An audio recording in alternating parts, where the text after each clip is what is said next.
Larry Elder, you know him. He ran for governor of California. He is a former radio talk show host, a pundit. You see him around. And he joins us now from New York City. He's also got a project that we're involved with a bank called Old Glory Bank. We'll talk about that in a moment. So you're, I guess, running for president, right? Are you still doing that actively? Not you guessed, Bill. I am running, and by the way, I'm in Los Angeles. I'm not very far from the Ronald Reagan Library. I will be there. I won't be on the debate stage, obviously, because I didn't qualify. Why am I running? Well, I'm running as an America First guy, a MAGA guy. Well, Larry, you have a MAGA guy. His name is Donald Trump. But I'm also running because there are some issues that our party is not talking about enough, if at all. For example, Bill, the number one domestic problem in America, by far, that nobody's talking about is what I call the epidemic of fatherlessness. 70% of Black kids enter the world without a father in the home, married to the mother, up from 25% back in 1965. Now 25% of white kids enter the world without a father in the home, married to the mother. And even Barack Obama once cited these stats. 5 times more likely to be poor and commit crime, 9 times more likely to drop out of school, and 20 times more likely to end up in jail if you are raised without a father in the home, married to the mother. What's happened? A Democrat named Lyndon Johnson in the mid-60s launched what he called the War on Poverty. And since then, Bill, we have incentivized women to marry the government and incentivized men to abandon their financial and moral responsibility. The left isn't talking about it because they created the problem. Our side does not talk about it because if you're white like you are, you'll be accused of systemic racism. And if you're Black like I am, you'll be called, as I was at the LA Times, the black face of white supremacy. Nobody's talking about that. Number 2, the Democrats are not effectively dealing with the lie.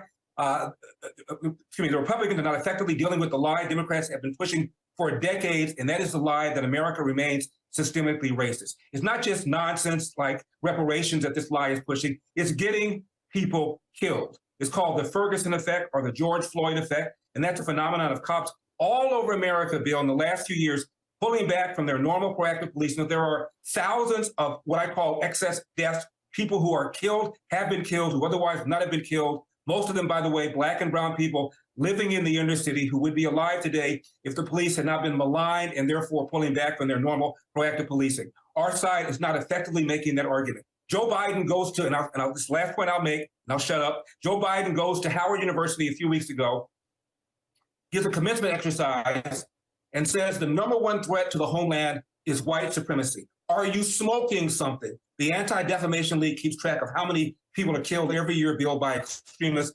Last year, 25 out of the over 20,000 people murdered. You want to play that game? Most homicide is same-race homicide. Most whites who are killed by other whites. Most Blacks who are murdered by other Blacks. However, every year there are roughly 750 interracial Black-white homicides. 500 white people killed by Blacks, even though Blacks are just 13% of the population. 250 Blacks killed by whites, even though whites are 60% of the population. Now, if Donald Trump at a commencement exercise said the number one threat to the homeland was Black supremacy, you and I would both denounce him as a race-hustling demagogue. But Biden says it and gets a pass, and our party says absolutely nothing. It's what's driving 13% of Black people to vote nearly 90% for the Democratic Party. If they didn't have that monolithic Black vote, this country is divided right down the middle. Democrats could not win elections, so they do so by telling Black people that we're victims, we're deserved of all sorts of programs because of the white racist white man, and our party does not effectively deal with that lie. I am. Okay. All right. I got it. And I'm not going to challenge you on it because particularly in the fatherless homes is absolutely correct. And nobody wants to talk about it because the government can't intrude in the home, has no legal authority to do so. And as you rightly pointed out, if you criticize African-American culture, all right, then you're a racist, so no whites are going to do that. Trump's not going to do it. DeSantis isn't going to do it. Nobody's going to do it. If I were Trump, I would appoint you to some position where you could go around the country and get that message out. But the realistic political view is, at this point in history, no Republican is going to beat Donald Trump in the primary. Would you agree with that?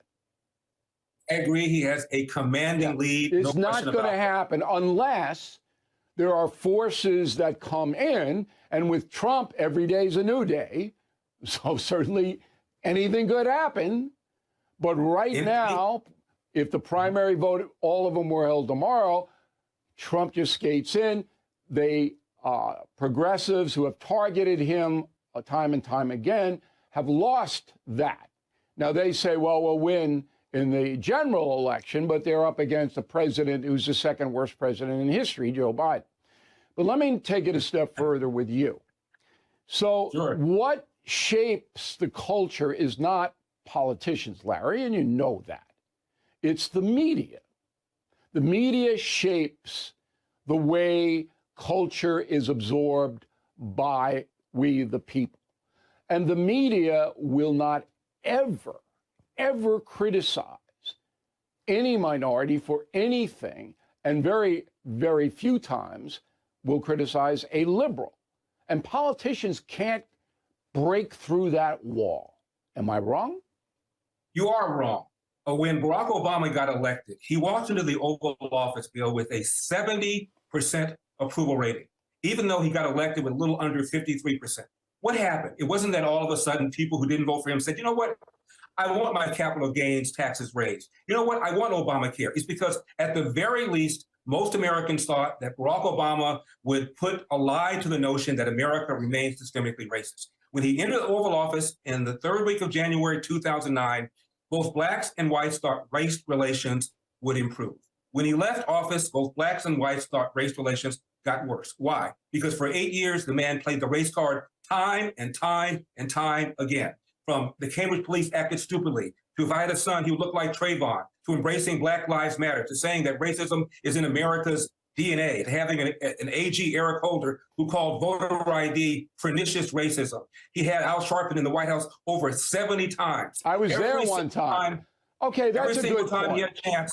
And if I were president and I were saying the kinds of things that Obama should say, the media would have to respond to what I said. So therefore, I would have shaped culture because I would have forced the media to respond to the kinds of things I just said to you. The media, Larry, you can't. And the media went along. Well, look, I was at the White House. I worked closely, and I don't know whether you know this, with President Obama on My Brother's Keeper, that program.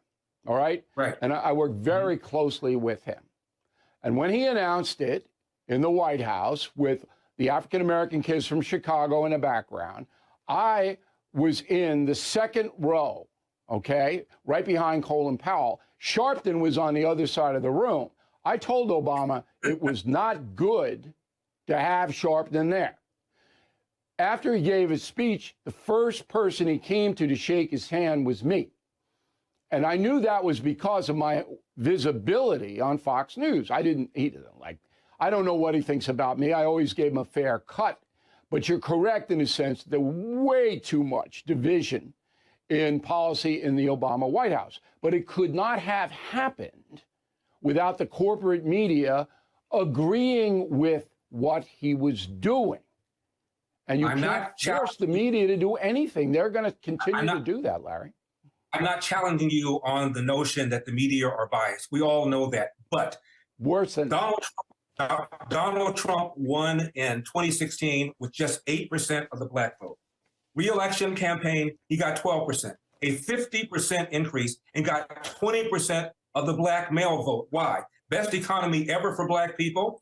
He did something about the borders. The people that are most hurt by illegal aliens economically are black and brown people with high school or less living in the inner city. Yeah, the Hispanics put him in, and they'll do it again this time around if Trump gets the nomination. I believe maybe 50% of Hispanic Americans will vote for him. Now I want to get to Old Glory Bank. So this is a new sponsor for the No Spin News, and we want to be upfront about this whole thing. It's an Oklahoma-based bank. But its investment portfolio, that is, when you deposit money in the bank, it's FDIC insured, it's up and up, all right? But there aren't branches everywhere. You got to go on the internet to the Old Glory Bank in Oklahoma.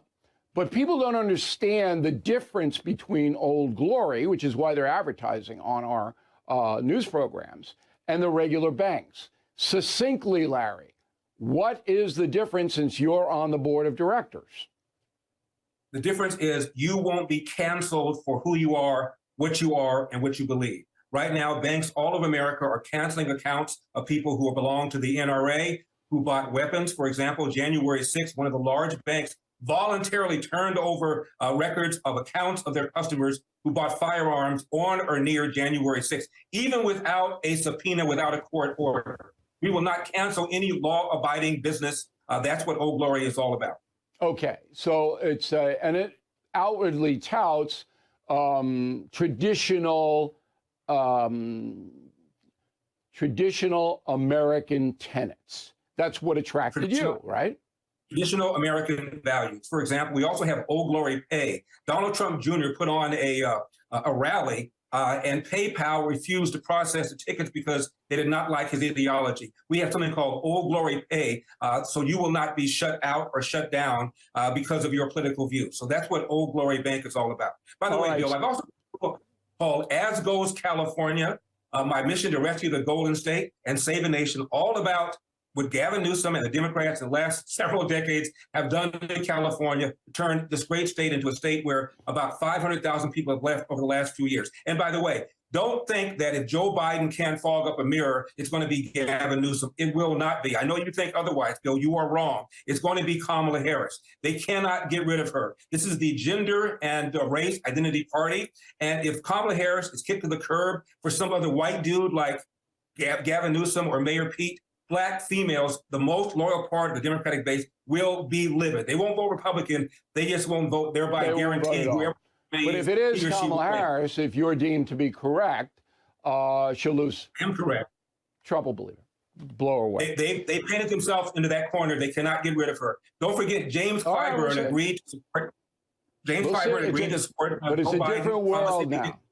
It's a different world. Biden-Harris has done so much damage to this country that even the dimmest of us know. Larry, I got to run, but I want to give the address, Old Glory Bank, one word, oldglorybank.com, if anybody is interested in checking it out. Thanks, Larry. We'll talk again soon. Appreciate it.